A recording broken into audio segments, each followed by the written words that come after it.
Well, we're bringing Star Wars to life in a big way, and I mean really big. We're creating a jaw-dropping new world that represents our largest single-themed land expansion ever. The land will be real and authentic, and every encounter will bring more of the Star Wars story to life than ever before. And one more thing, we're not just building one of these, we're building two. On August 15th, 2015, over 3.5 years ago, the Walt Disney chairman Bob Iger announced that it would be building an immersive land filled with humanoids, aliens, and droids, and every aspect would be part of the area's story. Not one area would stray from the mythology on a brand new Star Wars planet, Batuu, bringing Star Wars to life in a physical world. Two nearly identical lands, Star Wars Galaxy's Edge, would open on both coasts of the US. The first would be at Disneyland in California on May 31st, 2019. Bright suns or rising moon, depending on where you are watching this. Today on Expedition Weekly, we're going to take a look at this new land and if it managed to transport visitors into the world of Star Wars, as well as what awaits inside.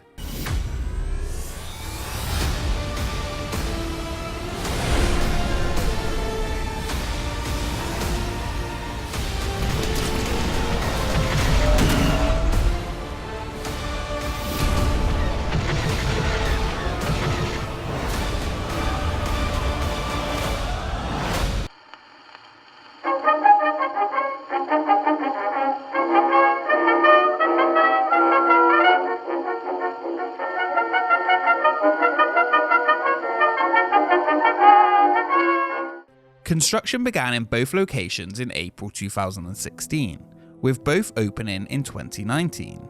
Designed by Walt Disney Imagineering in collaboration with Lucasfilm, the brand new planet will be located within the Outer Rim, and guests will be visiting a remote frontier outpost called Black Spire Outpost on the planet of Batuu.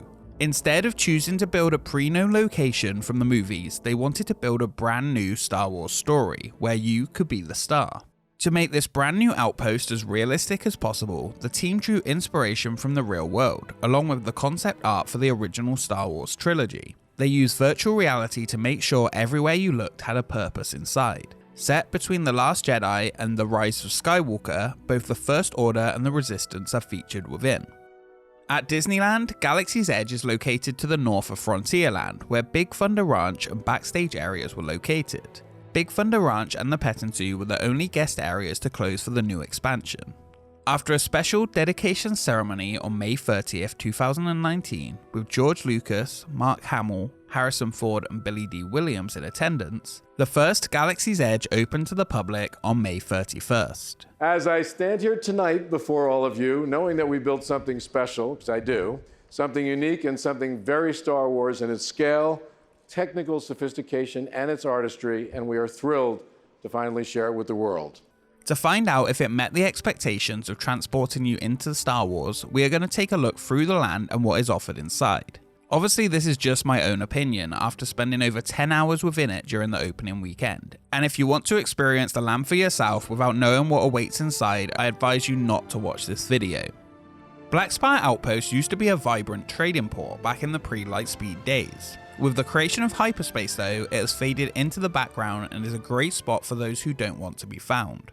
Disneyland's version has 3 different entrances to the area, each featuring a transitioning score into the land with the theme music being composed by John Williams himself. As you enter the land from Critter Country, as I did each of the 3 times I visited Batuu, the first thing you notice was how it did not feel like anywhere else at Disneyland, with wide open spaces and lights which couldn't look more Star Wars if they tried.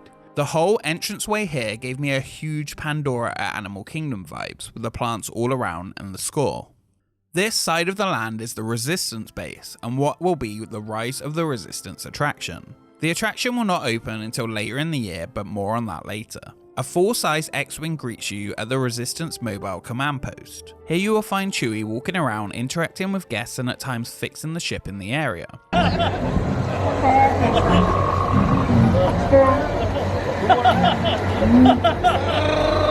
As well as Rey at times. As you move through the area, you get to see the impressively large marketplace filled with all kinds of merchandise stores, each specifically themed to the items they sell. From Beaner's Creature Stall, with creature-inspired plush toys, to Toy Dairy and Toy Shop selling artisan gifts. Now, I kinda have to talk about Black Spire Outfitters, which is advertised as the place to pick up a new robe or local attire.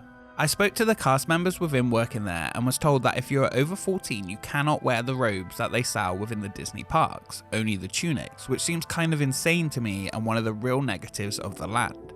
I really hope this will be reconsidered as changes to the area are made. If you are seen wearing one, you are politely told that you should take it off before Kylo Ren sees it, before they flat out tell you not to wear it. Considering they sell them in the land in adult sizes, this is something that really needs to be changed.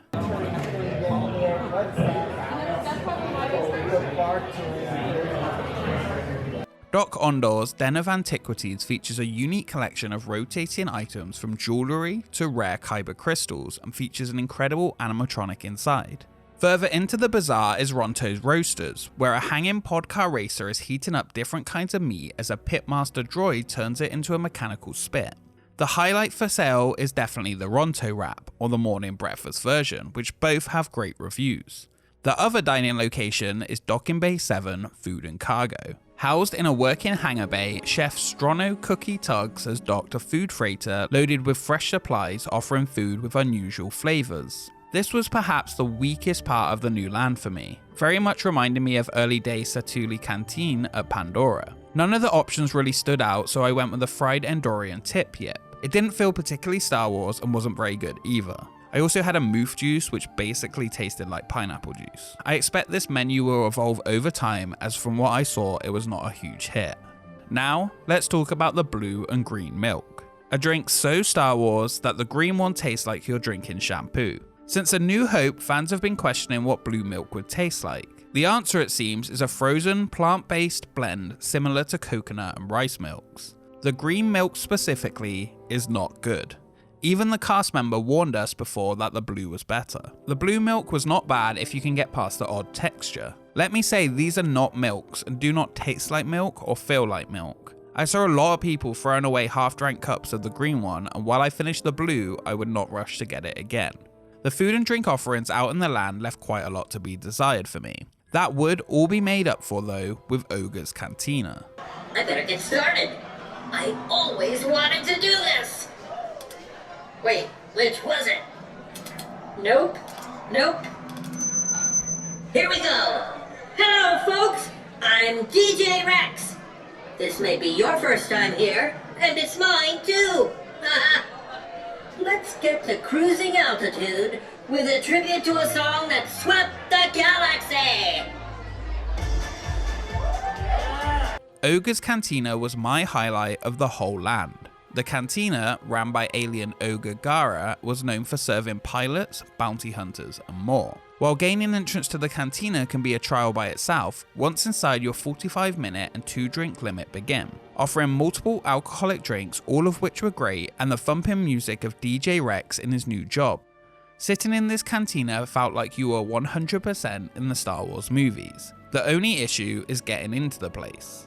Entertainment offerings throughout the land include the arrival of Kylo Ren on his ship, with a short scene before he begins searching the area for the Resistance.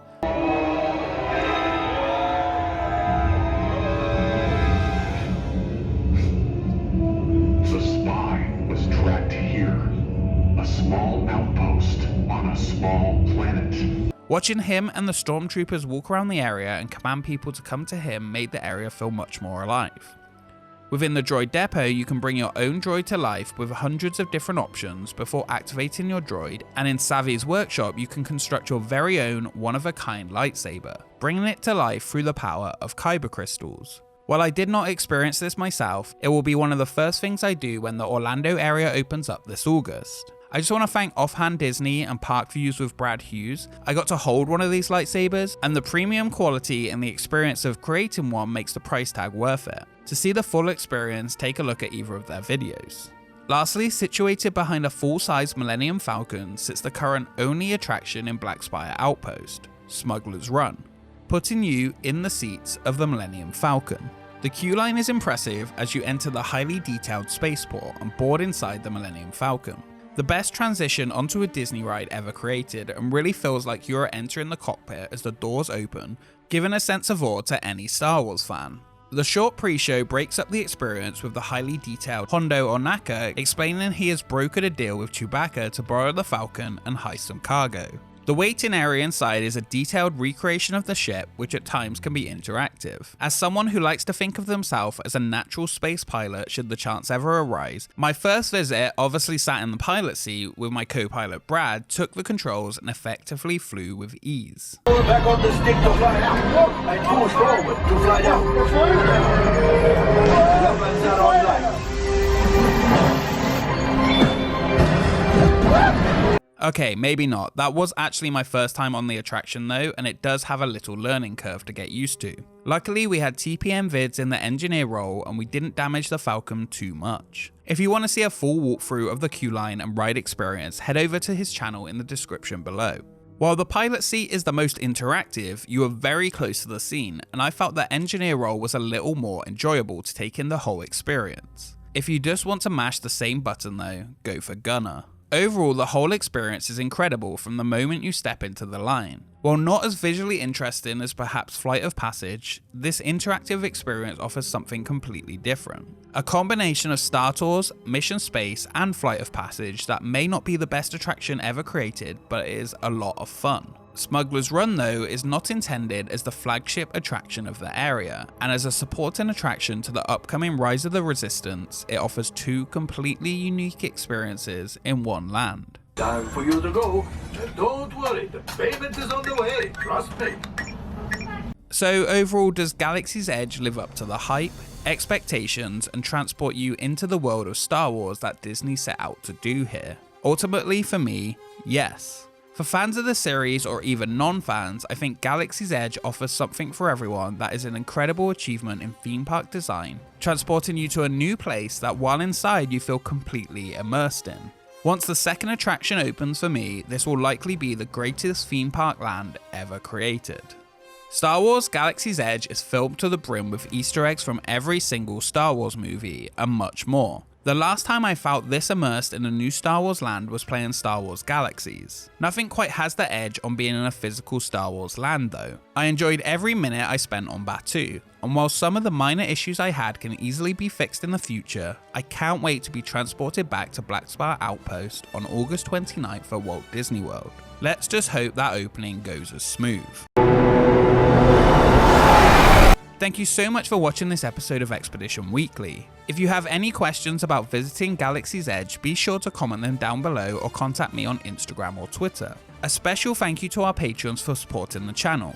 Check it out if you would like early video releases and exclusive live streams with now all new updated tier rewards. And we will see you next time on Batuu.